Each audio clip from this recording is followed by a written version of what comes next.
آپ نے سابق کرائم ایسا یہ میں رپورٹ کیا ہے. دوسرا یہ بتا دیجیے گا کہ ماضی کے اندر بھی مسلم لیگ نون کی طرف سے بھی فوج کے خلاف نعرے لگتے رہے ہیں, پھر آپ نے اور ان میں کیا فرق؟ بہت شکریہ, تھینک یو. یہ بتائیے گا کہ یہ جو اکاؤنٹس ایک بنا کر توہین امیز جو ہے وہ کمپین چلائی جا رہی ہے, ایک تو یہ بتائیے گا کہ پاکستان سے چلائی جا رہی ہے یا بیرون ملک سے چلائی جا رہی ہے؟ اگر پاکستان سے چلائی جا رہی ہے تو ان کو کیوں نہیں پکڑا جا رہا؟ کیا یہ تمام آپ کے جو ادارے ہیں ان کی پہنچ سے دور ہیں؟ بہت شکریہ جی. دیکھیے بہت سارے اکاؤنٹس بیرون ملک سے آپریٹ کیے جا رہے ہیں, مگر ان اکاؤنٹس کے آگے کچھ فالوورز یہاں بھی موجود ہیں. وہ لوگ جو ان اکاؤنٹس کی سہولت کاری کرتے ہیں, ان کو مدد دیتے ہیں, وہ ہم نے آئیڈینٹیفائی کر لی ہیں. بہت سارے اکاؤنٹس پاکستان سے بھی آپریٹ کر رہے ہیں. اس کا قانونی طریقہ یہ تھا کہ جس پلیٹ فارم پہ بھی یہ پوسٹیں کی جا رہی ہیں اس پلیٹ فارم پہ ان کو رپورٹ کیا جائے اور رپورٹ کروا کے بند کروایا جائے. مگر وہ رپورٹ کرنے کے باوجود ان کو بند کرنے میں ان پلیٹ فارمز نے کوئی فیصلہ نہیں کیا.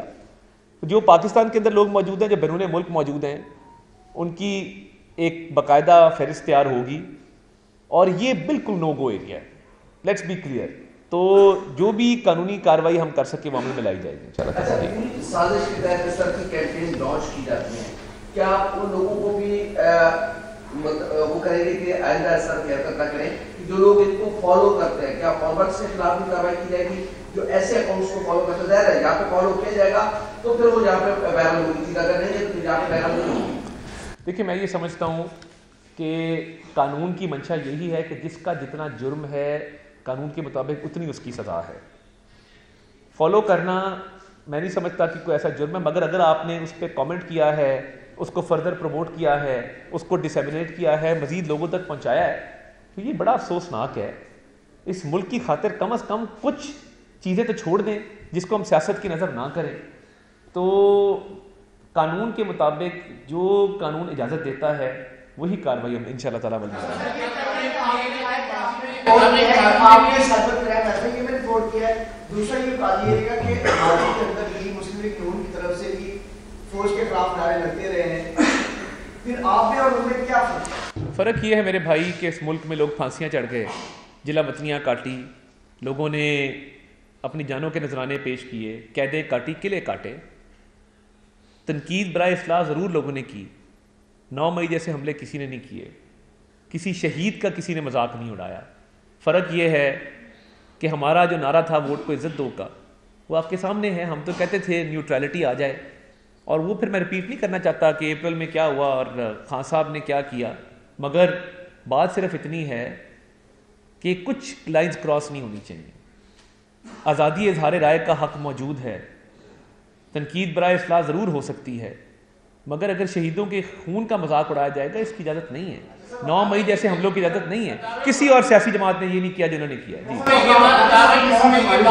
ایسے واقعات بڑھتے چلے جا رہے ہیں, اور اب تک جو ہے کئی لوگ گرفتاریاں بھی کی گئی, لیکن سوشل میڈیا کی اگر بات کی جائے تو آپ کس وقت کا انتظار کر رہی ہے حکومت, کس لیمٹ کا انتظار کریے کہ اس حد تک اس کے خلاف جو ہے ایکشن لیا جائے گا؟ کیونکہ ایسے پیجز تو مسلسل بن رہے ہیں اور کارٹونز بھی بن رہے ہیں, اس طرح کے پہلے بھی پیجز ہمارے ملک. دیکھیں مجھے تو ابھی وزارت اطلاعات کا چارج دیے 4-5 دن ہوئے ہیں, بہت چیزیں میرے ذمہ لگائی جا رہی ہیں جو میرے ذمہ نہیں ہیں.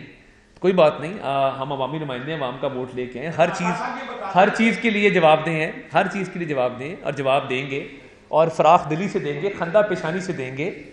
میں یہ سمجھتا ہوں کہ یہ بالکل جو ریڈ لائنز کراس کرنے والے لوگ ہیں ان کے خلاف آپ دیکھیں کہ جلد کارروائی عمل میں لائی جائے گی, اور اس پہ کوئی رعایت نہیں ہے. اب دیکھیں نا, 9 مئی میں بہت سارے ایسے لوگ ہیں جن کے والدین آج پریشان ہیں, وہ کہتے ہیں جی کسی طریقے سے ان کو ریلیف دیا جائے. اب جو لوگ اندر جا کے جلاؤ گھراؤ کر رہے تھے, توڑ پھوڑ کر رہے تھے, آگ لگا رہے تھے, اب مجھے بتائیے جن کے خلاف CCTV فوٹیج موجود ہے, اب وہ کسی رعایت کے مستحق تو نہیں ہے. تو ہم اب اس پہ باقاعدہ ایک حکمت عملی لے کے آئیں گے, اور آپ کو نظر آئے گا کہ ذمہ داران کے خلاف قانونی کارروائی عمل میں لائی جائے گی. اداروں کی گرفتاری کے حوالے سے خصوصاً PIA پہ جو ہے لگتا ہے کہ پیپلز پارٹی اور آپ کی جو مطلب وہ ایک کیونکہ شیر رحمان میں نے دیکھا جانا آپ کس طرح جو مزاحمت ہوگی. دیکھیں کل جو شری رحمان صاحبہ کا بیان تھا وہ PIA کی نجکاری کے خلاف نہیں تھا. انہوں نے اس کا ماڈل ایک مختلف پیش کیا. انہوں نے کہا اس کو پبلک پرائیویٹ پارٹنرشپ کے تحت کیا جائے, یعنی سرکار جو ہے وہ پرائیویٹ سیکٹر کی شراکت داری کے ساتھ پی آئی اے کو اس کی کچھ شیئرز کو آؤٹ سورس کرے، پوری رجکاری نہ کرے، 49% جو ہے وہ شیئرز نجی سیکٹر کے پاس ہوں اور 51% حکومت کے پاس ہوں. تو انہوں نے اس کا ایک ماڈل پیش کیا ہے. یہ ایک اچھی ڈبیٹ ہے، بالکل ہونی چاہیے، مگر ہم نے تمام جو کاغذی کارروائی ہے وہ تیزی کے ساتھ جاری ہے. اور یہ شہباز شریف صاحب کی پچھلی حکومت میں نجکاری کا معاملہ شروع ہو چکا تھا. تو میں سمجھتا ہوں کہ انشاءاللہ تعالیٰ تمام لوگوں کو اس پہ آن بورڈ کریں گے اور یہ اچھے طریقے سے نجکاری کا معاملہ اپنے منطقی انجام تک پہنچے گا. لاسٹ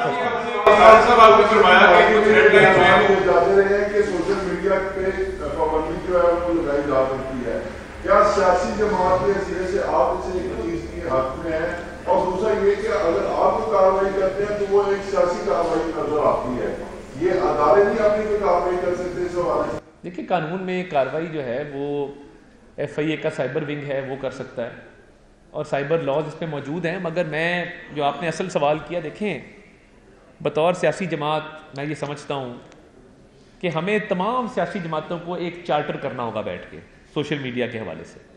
اس میں خواتین کے خلاف جو کیمپینیں چلتی ہیں، گالم گلوچ کی، بد اخلاقی کی، جو لوگوں پہ جھوٹے بے بنیاد الزامات لگائے جاتے ہیں، جو ریڈ لائنز کراس ہوتی ہیں، جو گالم گلوچ ہے، بد اخلاقی ہے، یہ ہم اپنے آپ پہ لاگو کریں. اسٹیٹ کا کام نہیں ہوتا اس کو ریگولیٹ کرنا. ہم نہیں کریں گے تو پھر اسٹیٹ ریگولیٹ کرے گی. مگر کاش ہم بیٹھ جائیں، کیونکہ کچھ اب آج کل معاملہ شروع ہو گیا، ملک سے باہر بیٹھے کچھ ہمارے اینکر، کچھ صحافی ہیں، وہ کیا کرتے ہیں، وہ صبح اٹھتے ہیں، وہ کہتے ہیں یار آج پاکستان کی سٹاک مارکیٹ کس طرح کریش کریں، آج پاکستان میں انویسٹمنٹ کیسے روکیں. یہ خان نہیں ہے نا، تو یہ پاکستان تو نہیں چلنا چاہیے خان کے بغیر. یہ صبح سوچ ہوتی ہے. کافی پی رہے ہوتے ہیں اسٹار بکس کی باہر بیٹھ کے ٹھنڈی ہواؤں میں. آئے نا ادھر آ کے رہے پاکستان کے اندر، دیکھیں کیا حالات ہیں، اس ملک میں کنٹریبیوٹ کریں. جی جی جی بالکل.